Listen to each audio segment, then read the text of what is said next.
Hello, everybody, and welcome to this week's episode of Powerful Powerful stuff. Stuff. It is your girl, Mare, here with my husband, back by popular demand for Powerful Stuff. And, Powerful Stuff is all about connecting more deeply to ourselves and thus to others. And we figure what better way at 35 weeks pregnant to commemorate the journey, the ceremony that the pregnant pause, so to speak, has been in our relationship. The last time I had Spencer on was a few months after our festival wedding at Cielos. Since then, I feel like we've done a huge initiation in our marriage. The first year of marriage, I've talked about this a lot on Instagram, where it's like you get married, you say forever, and then it's like your inner children are like, perfect, let's prove it. And they push each other's buttons. That was a whole, deepening the first year of marriage, let's say. Hope you enjoyed it as much as I did. And then pregnancy is a second rite of initiation. So we're certainly not perfect. We're definitely still working through a lot of the things that we'll bring up today, candidly. But the beauty of Powerful Stuff is that the power is in the process. And so we're going to take you guys on a journey of a few of those takeaways from the first year of marriage and now into pregnancy, how we've been navigating that transition as a couple. I'm really excited to touch base. I know it's been a minute since we had one of these, and I'm excited to share all the goody details of what we've been up to. It's a beautiful moment in time between the two of us, and I'm really excited to go deep on what Yeah. we've been doing.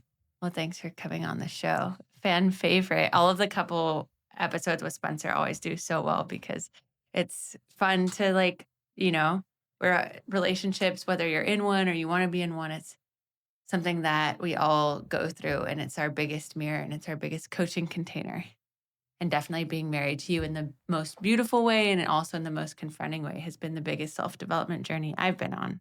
And I'm Yeah. still on. Yeah, there's nowhere to go. You really need to face things head to head. You need to, if you don't work on them now, they're going to stay and you're just going to need to face them later on. So it's been a really big lesson on immediacy and not letting things fester and really addressing the important things as they come up. Totally. And I wanted to touch base, you said touch base, and I'm saying touch base, circle back to use the corporate speak, which you and I are not in that world, but let's double click on the year after our marriage and what that was like, because the year before we got pregnant. I love when we say we, where you're like, it was a team effort and the baby that we have created is inside of me.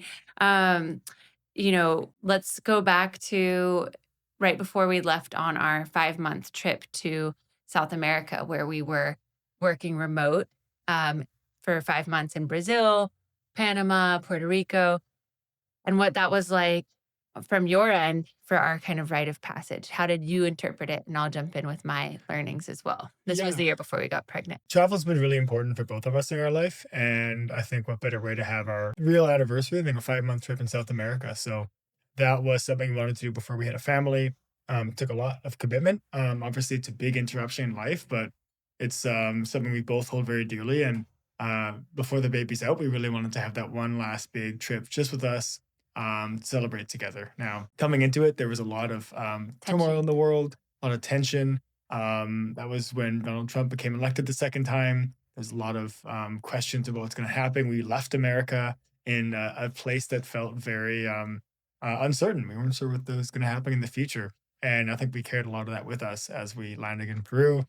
We jumped right into an ayahuasca ceremony. The night of the election. The night of the election, and then 3 more times that week. So we were doing a lot of ayahuasca in the Peruvian mountains as soon as we landed. And that was paired with quite a lot of tension and trauma within what was happening in America and what was happening with us. Yeah, it's a good point. There was a lot of collective societal uproar and tension and turmoil. And I think for us too, we had our big capstone issue, and tell me how this resonates for you. But, we were kind of stuck in a cycle where I was struggling for you to empathize with me based on kind of stuff we had been through in the past and that past year, and stuff that was being brought up that I felt like was a pattern, where I had a fear that you couldn't kind of empathize with what I was going through and what I had gone through for both of us in the past year. And then also, as you were starting kind of your own self-development journey, which I'm so proud of you for being on, you also wanted space to share your emotions. But it was hard for me to hold your emotions or have capacity for them when I wasn't feeling like I was being empathized with, or you would bring them up, once you were flooded, when we were in the heat of a discussion or an argument, and then I wouldn't have capacity for them in that moment, and then it would be hard because that was something that you were working on.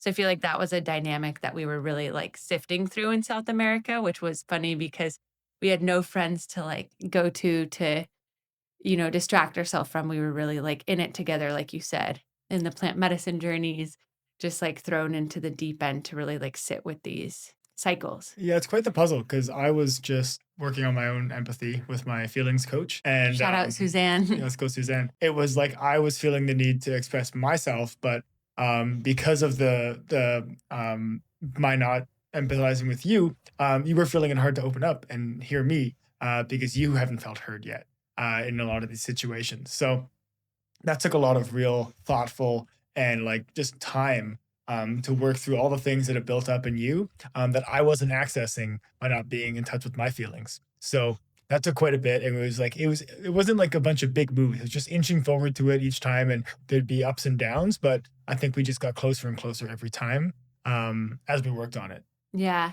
And I think the hard thing too, but hard but beautiful, is that even if we had a Gottman coach, we did a Gottman intensive. Gottmans, for people who don't know, are these amazing relationship couples psychologists that our friends Jake and Hinata really got us hooked on. Shout out Jake and Hinata, also known as Janata. Yeah. So we were doing all of this work. You had your feelings coach. I had my coach. We both had gone to Hoffman process, which is actually, for those watching on my mug, the logo, but it takes many, many times because these are patterns that both of us have had in our own lives, in our own shape and form for like 3 decades. And so when they're being brought to the surface, especially the first year of marriage, where it's like your really inner child, like I said before, is poking the other to see like, okay, you said forever, what is it? It's just a reminder that it's not going to be solved immediately, or you're not going to tell your partner your need immediately and they're going to get it and it's never going to come up again. Because I think I sometimes for myself forgot that that was the case. And I would be like, we already talked about this with our couples coach. Like, why is this happening again? You're never, is change even possible? And I don't know how it felt kind of from your end going through it. Yeah, I think we think that after you share things once or twice that it gets really addressed, and you just need to keep on chipping away at it. Like for the things that matter, for the things that go so deep, it doesn't happen quickly. It takes time, and that's time that is very emotionally heavy, and you just need to sit together with that. And it becomes more uncomfortable the closer you get to solving it. Right. Yeah, it's a good point, and it's all about coming back with, like, compassion and care and being like, "Okay, I made a mistake again," or "We both made a mistake again," and owning it and apologizing because it's not that it'll never come up again. It's, like, how you repair after, and that's what another couples coach had taught us in the past is, like, not leaving anything unrepaired and kind of owning our sorries or sorries, as you would say in Canada, um, because they are gonna keep coming up, and it's just about recognizing it and taking our own ownership. So, the one funny thing I'll share about that initial ayahuasca ceremony, and then we can go on to kind of how we eventually solved it and into the pregnancy portal. But yeah, as you mentioned, we had done a lot of ayahuasca ceremonies that week as we were entering into Peru. And our intention, we kind of loosely would say, like, oh, we want to be parents, when we get back from the 5-month trip. Like, that'll be a good time to start thinking about conception. And in the ceremony, I was like, having visions of my inner child and your inner child hugging and putting down our armor and being like friends and loving each other, and both of us are like the step parents to each other's inner child. And I it was this like beautiful profound breakthrough, and then I asked you what your experience was that night. You want to tell them what you said? Well, I just said it was chill. It was very cool. Visions and very profound, like experience and just the sacredness and the power of the energy around me. But I wasn't going as explicitly deep on certain pieces that were quite impactful for you. Yeah, so it was just like a funny, like, his brain versus her brain, because he's like, "I love the didgeridoo," and he, of course, had his own beautiful experience. But yeah, it was just funny because I was like, Yeah, having all these internal metaphors, and then I was like, "Wow, you know, maybe we don't need to control our partner's breakthrough, and maybe them being present and even keeled is the perfect medicine to all of our internal questions that we're going through," you know? I think also we kind of meet you where you are. I think you had a lot of open loops that you were looking to untangle and go through in that experience, and I kind of just needed a breather. So I think it met us where we were at that moment. Yeah, I agree. And then it took like another 2 months, I'd say, of the trip to really continue to iron out some of those patterns. Like we definitely had a very cinematic moment in the middle of the Amazon jungle. Yeah, definitely. It was. I think what happens is when you have so many open loops, they just keep on building, and consciously or not, all those open loops pile up together and make everything else more difficult. Like it's a negative spiral because there's just so many things that need to be unwound, and you're both aware of them, whether or not they're consciously there. And when they pile up to be big enough, it feels like impossible because as soon as you try to unravel one, everything else comes with it. And it's easy to, in that moment, step away. But that's the moment when you most need to step into it. You most need to lean in and connect and actually work through that because the some of those open loops just keep on growing. Yeah. Yeah.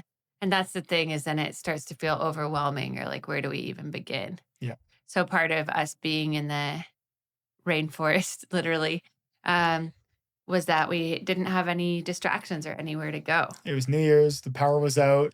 It was we We were were in the stuck in middle the of the jungle in Manaus, middle of the Brazil. jungle. Yeah, 2 boats and 2 car rides away from Manaus. Yeah, the only other tourists there, everyone else was like staff, and they, I'm pretty sure they didn't want to be there because we were the only ones. Yeah, well, and they taught us how to make some tapioca, Yeah, which we love in Brazil. We were, like, at a jungle lodge, and living with, people who were local to the area. And, yeah, but all of that's to say, that was our breakdown to breakthrough moment, and I think after that, the trip, we were really, like, in sync for the rest of the trip. And it wasn't till our friend Alex and Pavan's wedding in Tulum, which kind of ended our trip because we were alone for most of the trip. We did see Alex and Pavan in Puerto Rico and then did like a surf camp in Panama, which was really fun. And then we saw all of our friends from Venice at Alex and Pavan's epic wedding in Tulum. And it was the night of their actual ceremony where we were dancing. And I had kind of like, obviously, we wanted to make sure we got through those like harder moments of disconnection first. But I had already kind of mentally said, like, when I get back from this trip, like, that would be a great time to start trying for a family. And I think you were a few paces behind me if you want to share, yeah, I like, wasn't ready. what happened for you or what clicked. So the plan was do the trip, get pregnant, and I was looking at that like, okay, I'm really glad we had our trip. We got to go experience and see the world again, but I just felt like there was so much more to do before we had a baby. And I think Like, that what? more business, more travel, more hikes, more camping, like more things that I wanted to do within California, around the world. I just wanted to be in a different place before we had a baby. And what I learned now is like pregnancy takes so long. And those like 9, it's actually 10 months that you spend pregnant, like you're getting ready that whole time. So if you think you're almost ready and you become pregnant, by the time the kid's out, you're there. Because that's the direction it goes. So what we figured out was like I was very logical the way I went through it, but I'm like, I want to have a boy. I want to have a kid. Oh, I want to have a kid. spoiler alert, guys. It's We're a boy. having a boy. Yeah. He's also happy to have a girl, by the Also happy way. to have a girl eventually. But it's good we got a boy first too. And um, so I realized I wanted to have a kid, and I know it's going to be the most important thing I do in my life when I look back at it. And it's only going to get harder the older I get because I'm not going to be able to experience as much with the kid. So the cost of inaction is that it's going to become more difficult in the medium and long term, just for some more short term discomfort. So using that train of thought, the time is now. And that's what I realized on Alex and Pavan's wedding is like, we just got to make it happen. And we're going to figure out the rest, but time's going to fix everything that I'm not sure about right now. And it's going to be so much better to have this kid now than it is in a year, 2 year, 5 years. So Yeah, that's how I got there. that was the logic. Um, yeah, it is funny because that was a two pieces of advice really helped me because I had also intellectually been like, oh, well, like when we get back from the trip would be a good time. I'll be turning 34.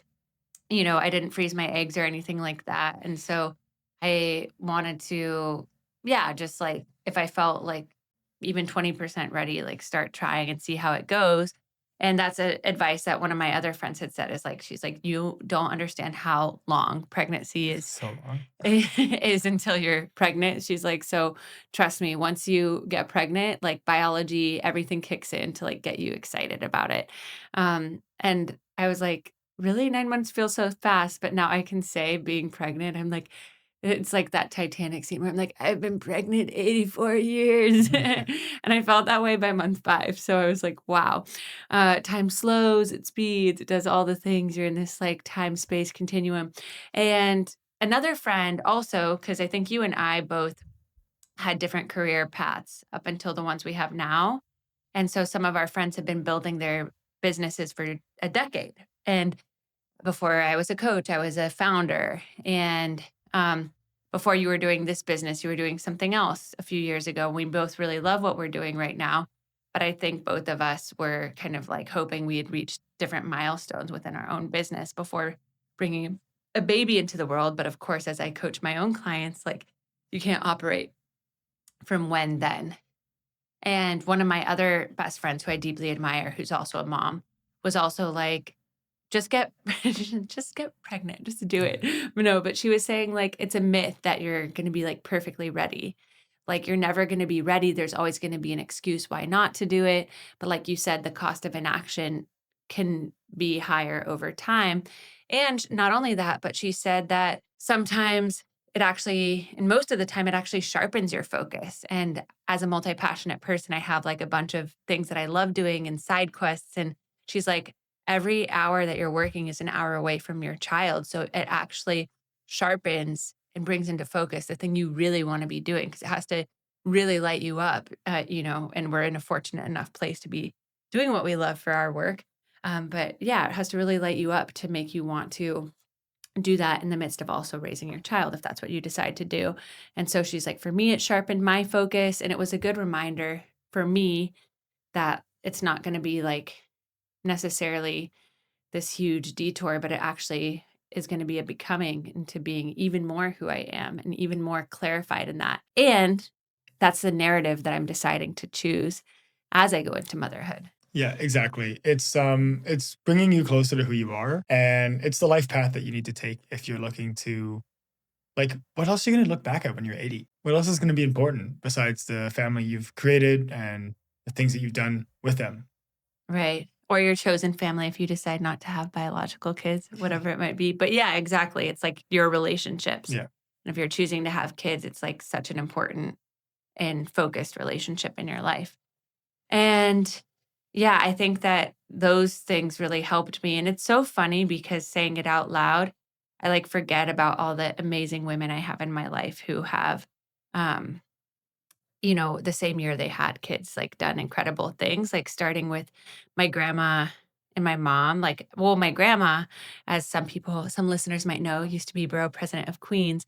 She was a nurse and then a stay at home mom when she raised my mom and her 2 brothers. And then when they left the nest, she got involved in the PTA and then worked into city government and then became borough president of Queens. And her whole professional legacy like started in her 50s and 60s. And then my mom, the year that I was born, the year after, she went to space literally as an astronaut and was getting her master's in public health. And so Life what doesn't stop. life doesn't stop. And if you decide to stop and you have an incredible maternity leave or decide that you want to pause, like that's also an empowered choice. But the point is that you get to choose. Yeah, I've heard it said that kids are the ultimate leverage because you get to create these things and they're in your image. They're literally like part of you. And then you get to put like the ultimate investment because you put the time in, you raise them, you create what you want, you make them in your the way that you want to create their life, and then they go off and do things for the rest of their life, for the entire rest of their humanity. They get to experience that in the way that you've set them up. So it's the ultimate investment in terms of long term potential. Yeah, That's true. Long-term potential. We're like, "We can't wait to meet you. You have so much going for you already. Mom and dad have lots of plans, but also we're chill and letting you do your own thing."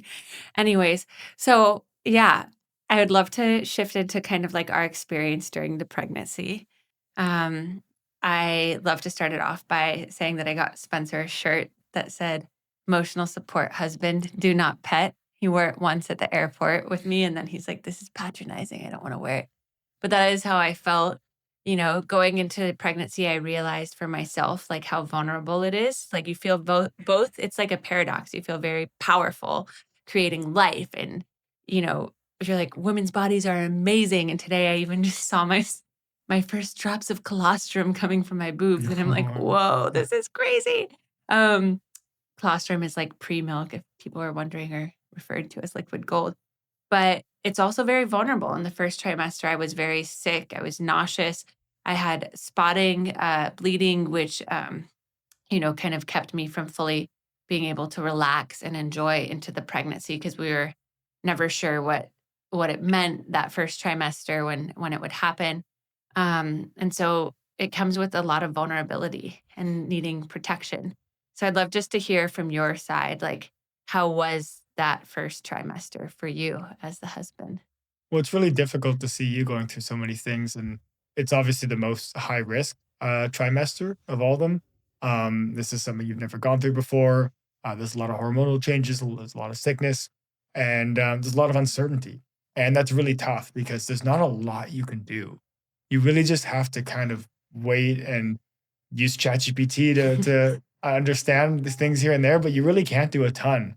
And that's very it's a feeling of powerlessness because things are happening and you kind of just need to wait and hopefully you get a test and it says that the baby's doing fine. You go to the OBGYN and you can see the baby's heartbeat. That But was a relief. We both cried the first time we saw the baby's heartbeat. yeah, it was a beautiful moment. It's one of the moments I'll never forget of just seeing the baby's heartbeat for the first time and watching this live thing inside of you.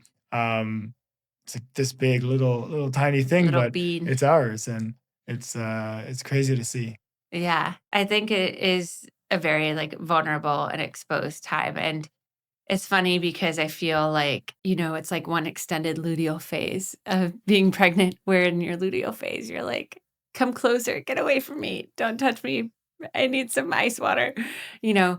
And, pregnancy, I feel like, was the same, and I feel like you and I went through a second initiation with, like, some of those communication patterns that we were working on the year prior, where there was a lot of, like, adoration, and I felt, like, very protected by you during the pregnancy, and then I think there was also a lot of frustration. It was like a yes and on the same time of wanting you to understand fully what I was going through, not sure if you always did, because it's not always top of mind for you the way it is for me, because 'cause I'm, like, living it. I think, like, the things that you did that were great were coming all the time to my OBGYN appointments with me, and being really present for that and bringing me food in bed when I was nauseous the first trimester and like laying with me when I was feeling like anxious around the spotting or doing meditations together. Um, and then I think the things that were challenging were like, yeah, when I felt that maybe we would get into like some of our old communication patterns. And I wish that the pregnancy was more top of mind for you, or like it was an added, like, I don't even wanna say handicap, but like layer of consideration when we were in one of our patterns. Yeah, it's definitely more work for both of us to have a kid coming. So it's and obviously you having the baby, it's very present that it's there. Whereas for me, especially in the first trimester, there's no indication aside from the morning sickness and that. So I really the what I really needed to do was just keep on reminding myself that Mary's going through a lot. I need to be there for her. What can I do to help? And that just needs to be a constant reminder. And how did you remind yourself, or like what was your outlet, for all the other dads or future dads listening, or advice to women who want their husbands to like feel more connected in that process to keep reminding yourself? Yeah, I made a recurring Notion reminder to make sure that I check in with you every day on how the pregnancy is going and what I can do to support. Yeah, and I think in the first trimester too, like we were saying, with all the anxiety, it's like really trying to minimize minimize stress for the whole pregnancy, and of course, stress happens anyways. And I like to say too that it's okay if you experience stress while you're pregnant, you know? Pretty The normal. baby the baby isn't gonna absorb all your stress. Of course, try to minimize the stress, but it's there one, or a few healers, once told me, shout out my friend Alex and this other, amazing woman who I've, gotten body work from, were like, "Babies are like wise souls when they're in your womb, and, don't worry or stress if you're experience don't stress yourself out even more if you are experiencing stress or emotions. It's not like the baby is gonna absorb it." Yeah, it's like a feedback loop of like, I don't want to be stressed. If I get stressed, the baby's going to feel it. I'm stressed, the baby's going to feel it. Now I'm more stressed because I'm stressed. And you just got to break that cycle. And it's tough, easier said than done. But definitely, like, as much as you can do to take the weight off and take the responsibility off, like, most of like, your body's going to do everything, is what Yeah. we've learned. It's like your body does everything. And there's not a lot you need to do besides like keeping yourself fed, keeping yourself rested, and trying your best to relax. Yeah. And with that, I did appreciate also how you took some of our household chores out of fair play. Like, we both had divided some physical chores, like unloading the dishwasher or taking out the trash. Spencer took a few more of mine off Yeah, my plate. it makes more sense. Makes more sense. The one other thing I wanted to say for the first trimester too, in the midst of uncertainty during pregnancy or during any transition, right? Whether you're pregnant with an idea or a new chapter, whatever it might be. My mom told me when I called her anxious about the spotting, she was like, the safest the baby will ever be is inside of your womb. So regardless, like, you can't already you can't control what's gonna happen now, but once the baby gets outside of the womb, it's even more surrender and even more lack of control. So she's like, it's better to get on board with that now than to try to control it more because you're gonna drive yourself crazy. She's like, for 18 years and then 30 years. And she started going into examples of like stuff she's experienced with me. She's like, one day your kid will get behind the car for the first time, and then they'll call you from a coup d'etat in Honduras when they're 18, which actually happened. So I was like, you're right, mom. So I think it has been a journey of surrender as well, which, as Spencer knows, one of my biggest lessons for myself that I also coach my clients on is releasing control and releasing expectation. Yep, it's gonna run the course, and the more we think, the more we overthink it, the more it's just gonna take up our energy, and we just need to make sure that we're doing what we can and doing it calmly and well. What's some of the best advice that you've gotten from other dads during this whole journey? Because I know you've talked to quite a few. I think it's just really understanding that a lot of the we just need to suck it up and a lot of the times and do what we can because you're gonna do more throughout the pregnancy than we ever could. So how can we make sure that it's as easy as possible and for you and to make sure that we're supporting you in the best way that we can, which is how do we help take things off your plate, uh, metaphorically, and add things to your plate, literally. And how do we make sure that we are like understanding that when stressful events happen, when you say certain things, um, your body's going through a lot. And what has been the most challenging thing for you to implement in this chapter of pregnancy?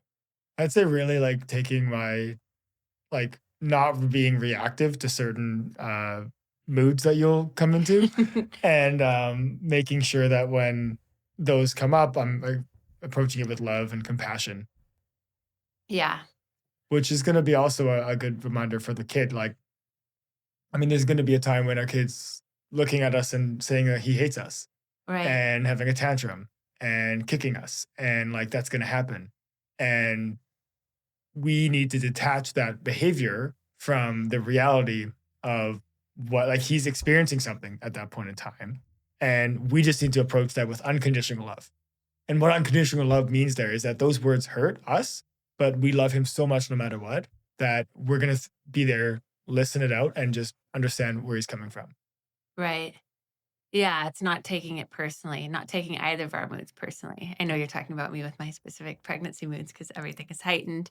But yeah, it's kind of a continual and a deepening metaphor to to our inner children needing love and care. All comes back to the inner child. Yeah, not taking someone's reaction personally, because that's what we'll be doing with our own children, which is a great point.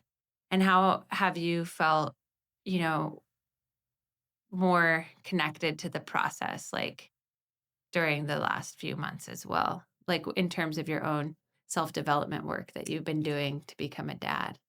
What's really interesting that, and I think this will resonate for a lot of men, is we are looking to increase the amount of empathy that we feel to lead through our heart more and to understand more from other people's perspective and really embody unconditional love. And what I realized recently is that what better way to do that than to have a child? Because you're going to definitely lead more with the heart. You're going to feel unconditional love. You're going to feel more empathy.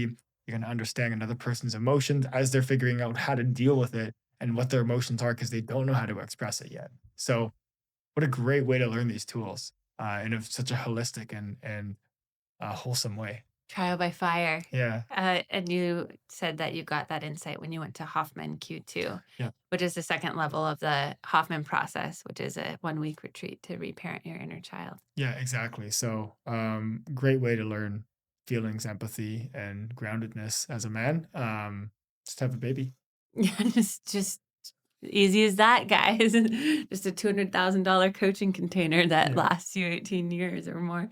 Um, or yeah, 200,000, who knows what the range for childcare for those amount of years is. But anyways, yes, TLDR. It's a great way to have empathy. And what's been the most challenging thing for you with us right now in our relationship? And how have you thought about it? Not just about the child, but within our own dynamic in the pregnancy. Yeah, it's definitely understanding and living with the mood swings that'll happen, as well as making sure that I'm taking on as much as I can with work and us and balancing everything at the same time. I know it's going to get even more time crunched when we have the kid, but feels like a lot right now to balance the businesses and the things that we got to do for the baby and our relationship and making time for that. And what we found, I think, is that date night has slipped out from something that we do, and it's all very tactical for like baby prep and things around how we make sure that we can set things up. And our relationship, I think, has been not as prioritized lately, which has been something we just really came to terms with recently. Yeah. Yeah. Kind of like what you were saying before of like, if you don't set aside dedicated time, things just pile up and pile up and pile up. And then it feels overwhelming to discuss it. We had already been feeling that before we were pregnant, like going into the 5 month trip. And then we like recalibrated. And now with pregnancies, there's just so many logistics getting the car seat installed, the hospital bag, like figuring out different, childcare All the options. team. Yeah, exactly. And so getting ready for birth and moving, bless you, we moved houses. And Yeah. so it's like you said, if we can end up making our whole relationship right now just logistics and me going through, insomnia, acid reflux, like having limited energy in this third trimester, also dealing with my own identity questions around maidenhood to motherhood and what that shift will feel like. And so we realized that we need to prioritize like our actual connection now more than ever. And something that we talked about and our friends Christy and Feder, shout out if you guys are listening, who are two amazing friends who also have an adorable little boy. So they have crossed over onto the side of parenthood and have been kind of our doulas into parenthood in that way. But as they mentioned, they have two separate date nights, one for logistics each week and one for just romance. So you don't bring the logistics into the romance, but you can really focus on the deepening of the connection and then put whatever like open loops you have into the logistics night so they don't pile up. And it's something we're working on as well. Exactly. I feel like we'll look back at this podcast and be like, "Yeah, we had so much time." Like, Yeah. so We had so much time. We were crazy. what What were were you we doing? Yeah. thinking? Yeah. But no, it's about making that time for us and making sure that we're still part of it. That our relationship is, and that's been feedback from every parent I've heard is like, make sure that you still make time for each other Yeah. because it's all going to be about the kid moving forward. Right. And that's what that friend of yours said, like 30 minutes a day, just cuddling and talking in bed. And Just not, intimate time. yeah. And that's what we want our kid to see too. We want him to see like two parents that really love and respect and cherish each other, because that's how you start to teach your kid at first, is like through example and through how you speak to each other. So we've both been working on not being as reactive to each other, or if one of us is reactive, apologizing and fixing our tone and owning it, and not making again it needing to be perfect, but just like having like that compassion and ownership. So that's what we're kind of working through. And I agree. I think it was just like the pile up the last few months of things like um not getting done because we just didn't have a lot of time. And I think both of us are feeling this like pressure toward the finish line of the birth. Of course, when we finish, there's a new marathon to start, which is like actually raising the child. Um, and so it's really not taking that time pressure on, but Mhm. enjoying this part of the process together, because it is a sacred, like, last moment of it just ever being the two of us ever again. Yeah. Yeah, exactly. And we had a group therapy session as well. I guess I don't know what to call it, but we four pregnant couples came together, and everyone were really just talking about what those big shared things are, and it was really interesting to see the overlap between what we were all experiencing. Totally. Like Yeah. how, for example, all of us had body. There's a lot of body things that came up with the women, how they were feeling, and just like, oh, make sure that I remembered that we feel sexy and that we're reminded of our beauty, the power that we have. How a lot of like it was like tough to have to take on more as the man and like to not react emotionally when there was heated things coming up, and just how that was such a big thing for all of us. And I think it was really healing to share that together.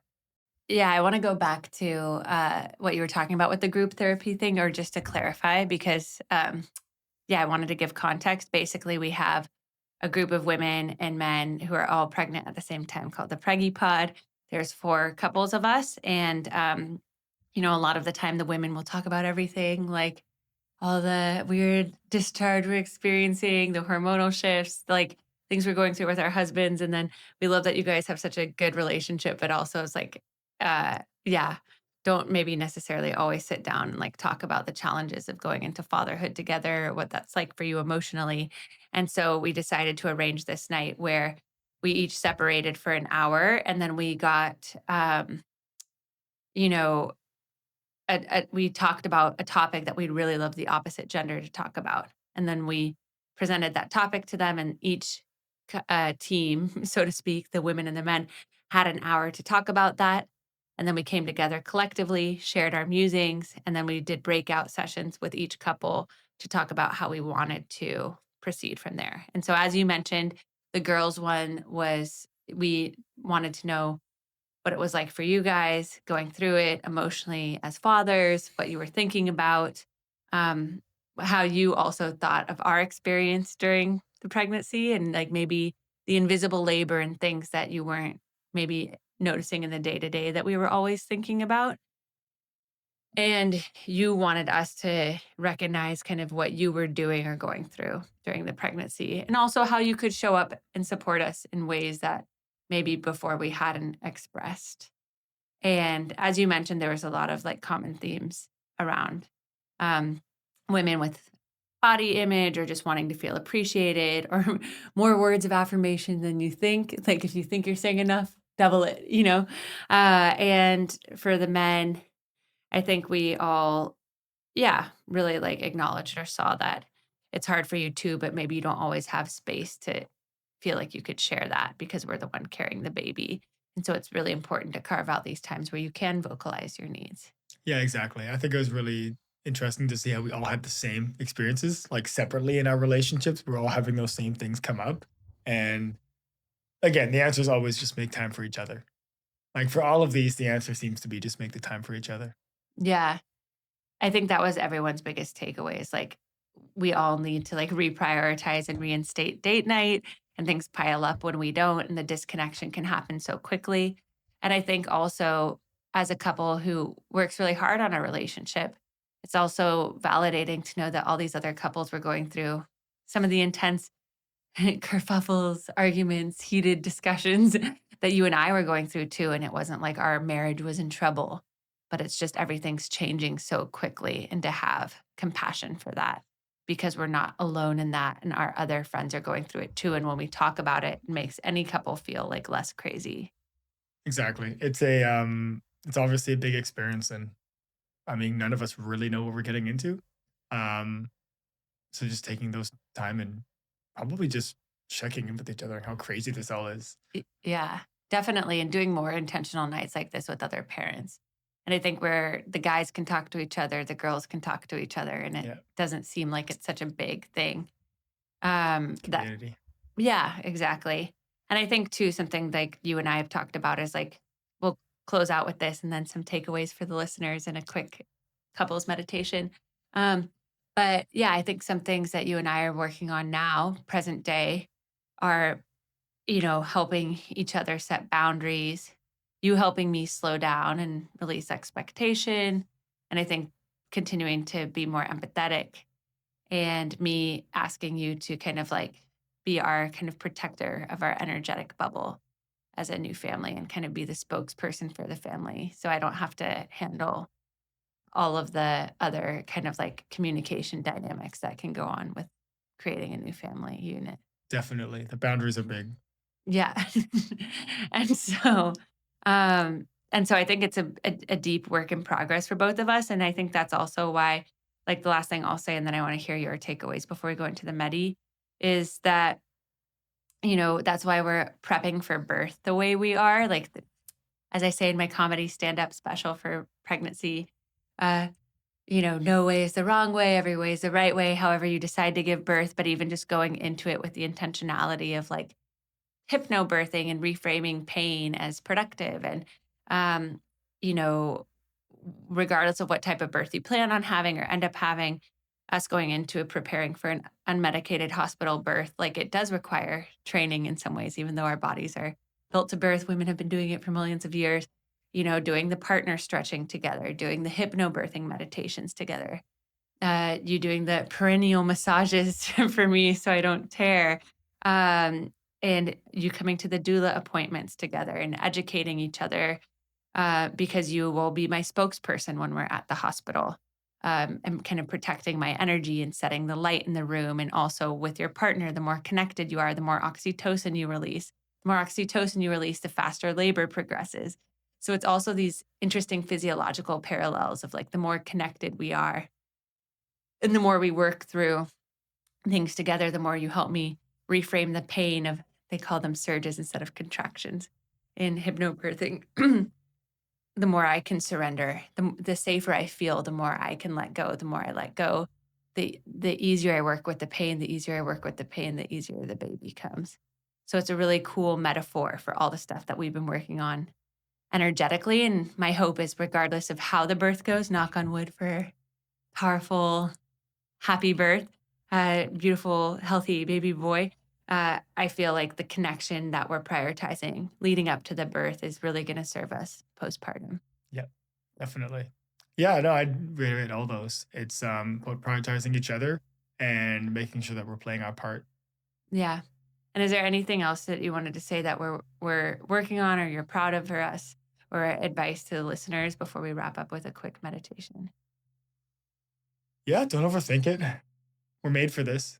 So we all know deep down what we need to do and make the time to do it. Yeah, prioritizing connection. And I think things that you and I have done, both of us have gone to the Hoffman process. You did Hoffman Q too. We both have coaches. I've been doing EMDR for myself this journey. We both have done family constellations clearings to clear generational trauma from both of our lineages.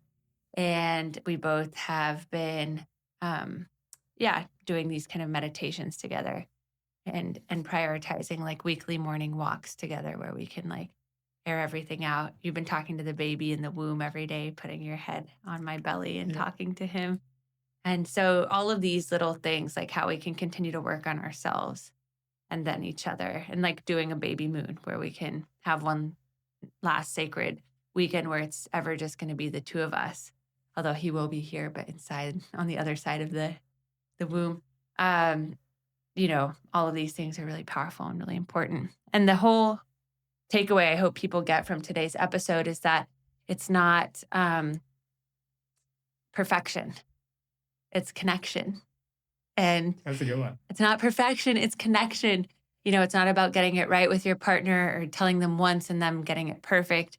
It's about having compassion and continuing to choose each other amidst the imperfection and continuing to let them know how much you adore them, even when things feel messy or either of you feel crazy.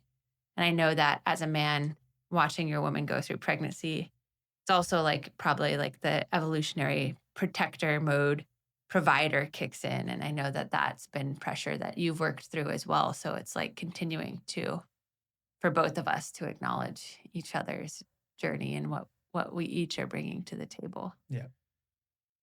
Is there anything you wanted to add? No, that's some powerful stuff. That's some powerful stuff. Okay, everyone, we'll do a quick meditation with some takeaways and send you all on your way now that Spence and I have gotten to share our pregnancy portal. So if you all just want to take a deep breath in, open mouth, exhale, sigh it out, and another breath in. Exhale, let it go. Third and deepest breath. And exhale, release. Just thinking, bringing awareness to your womb area, whether you're man or woman, or listening to this with your partner. Just whatever you're ready to birth next. Maybe you know it's time to shed your past identity. Maybe you're gestating something new, a creative project, a new move, and just breathing with it. And notice each breath, anything you are gripping to around it,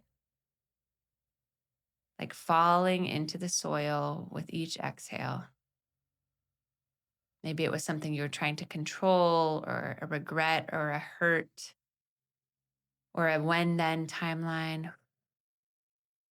Just feeling it fall away and feeling that space in your womb start to expand like a golden light and root in. And if you have a partner or you're hoping for a partner, envisioning both of your inner children around this new seed that's rooting in. Also putting their armor down into the soil, feeling it turn into fertilizer. Maybe it's your patterns or their patterns. And the more they just sit and breathe with this new seed, the more relaxed and happy you see their faces grow, the brighter you see their faces grow.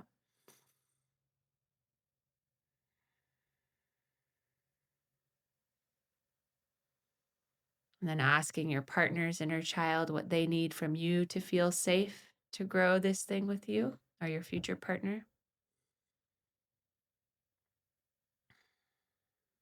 Trusting whatever they say. And then asking your inner child what they need from you to feel safe to grow this with your partner or your future partner.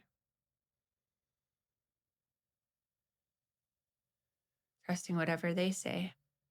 And then feeling your hands and your partner's hands and your inner child and their inner child link around this seed. So you watch the seed root in and feel it expand, growing from your womb through to Mother Earth and up to Father Sky. And feeling the expansiveness of surrendering, of allowing the process, of letting any pain or tension actually be this beautiful heat and alchemy that you're working with and not resisting. Feeling the power of that expand you, opening your chest. And then just hearing a word or a phrase from your all-knowing self that reconnects you and your partner back to center. Maybe it's connection or power, whatever it might be, taking a deep breath in and exhale, let it go. And then when you're ready, another breath and opening your eyes, coming back into this space and writing those things down. What does your inner child need from you? What does your partner's inner child need from you? How can you both show up powerfully together for this new seed you're creating? And like we were saying in the hypnobirthing, like how can you breathe through the pain or the contractions together rather than shying away from them, which makes the pain harder? It's like a pain, tension, fear cycle. How can you do the opposite, which is the trust, relax, allow, together. I trust that we're with each other through this. I allow whatever process or emotions need to come through. And that is what leads to the openness, the birthing of this new chapter. So thank you all for being with us today. Thank you to my husband, Spencer, for being with me on the whole pregnancy journey and everything in between and all of my mood swings and food cravings. Next time we'll do an episode together. You'll see us on the other side as parents so we can follow up with all of the musings that we've learned together. And let me know how this lands for you guys and what your takeaways are. And I'm excited to see you next week for more Powerful powerful stuff. stuff.